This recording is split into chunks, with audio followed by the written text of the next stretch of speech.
যাচ্ছে। আর যারা কোষ্ঠকাঠিন্যয় ভুগছেন তাদের কোষ্ঠকাঠিন্য কমতে থাকবে। আপনারা যদি 6 সপ্তাহ একটানা খান বা 2 মাস 3 মাস একটানা খান তাহলে আপনাদের যারা আয়রনের কমতি আছে তারার আয়রন বাড়াতে পারে। আমিও শুরু করেছি, অবশ্যই আমার আপডেটটা আপনাদের সাথে শেয়ার করব। আমি যতবার এই জুসটা খাবো ততবার ভিডিও আপনাদের সাথে শেয়ার করব। আর 30 দিন পর আপনারা আমার ফেসের গ্লোটা বা আমার ভিতরে কি উন্নতি এসেছে সেইটা আপনাদের সাথে অবশ্যই শেয়ার করব। রোজার মধ্যে আপনারা চাইলে ইফতারের পরে এটা খেতে পারেন।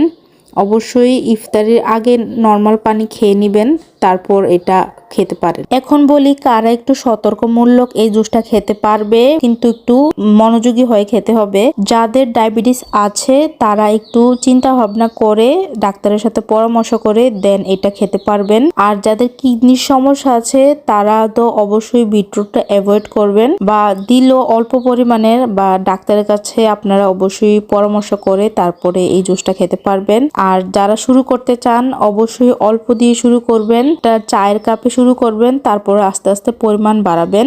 বাড়াতে বাড়াতে 1 গ্লাস পরিমাণ বাড়াবেন। প্রতিদিন 1 গ্লাস খাবেন, এর বেশি আপনারা খাবেন না। এখানে আমি 3টা জিনিস কেটে নিয়েছি। এখন আমি এগুলোকে ব্লেন্ড করব। অর্ধেকটা দিয়ে নিয়েছি, দেওয়ার পরে আমি এখানে অর্ধেক গ্লাস পানি দিয়েছি। তারপর যখন এটা আমি ছাঁকলাম, অবশ্যই ছেঁকে নেবেন। আর যারা ছাঁকা ছাড়া খেতে চান তারা খেতে পারেন, কোনো সমস্যা নেই। আরও এটা ভালো, কিন্তু আমি ছেঁকে নিচ্ছি। ছেঁকে আমি যখন দেখলাম তখন এই অর্ধেক গ্লাসের পানিটা আর এই 3টা জিনিসের থেকে পানি বের হওয়ার পরে এটা প্রায় 1 গ্লাসের সম পরিমাণ হয়ে গিয়েছিল। তাই আমি আর বাকি পানিটাও অ্যাড করি নাই। আমি এই যতটুকু হয়েছে ততটুকুই আমি খেয়েছি। আর আমার বাকি অর্ধেক জিনিসগুলো রয়ে গিয়েছে, পুরোটা লাগে নাই। আমার কাছে মনে হয়েছে অর্ধেকের থেকেও আরো অর্ধেক পরিমাণ যদি আপনারা নেন তাহলে হয়তো পরিমাণটা ঠিক থাকবে। আমি সবগুলো জিনিস অর্ধেক নিয়েছি, কিন্তু আর একটু কম কম নেওয়া উচিত ছিল। সো এই তো রেডি হয়ে গেল আমার বানানো এবিসি জুস।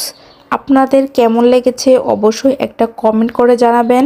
আর আপনারা কবে থেকে ট্রাই করছেন এইটাও আমাকে জানাবেন। এরকম ভিডিও পেতে অবশ্যই আমার পেজটাকে ফলো করুন, আমার সাথেই থাকুন। সো এই তো ছিল আজকের ভিডিও। আশা করছি সবাই ভালো লেগেছে। ভালো লাগলে অবশ্যই একটা লাইক কমেন্ট শেয়ার করে দিবেন। আর সাবস্ক্রাইব ফলো তো অবশ্যই করবেন। সবাই ভালো থাকবেন, সুস্থ থাকবেন। আল্লাহ হাফেজ।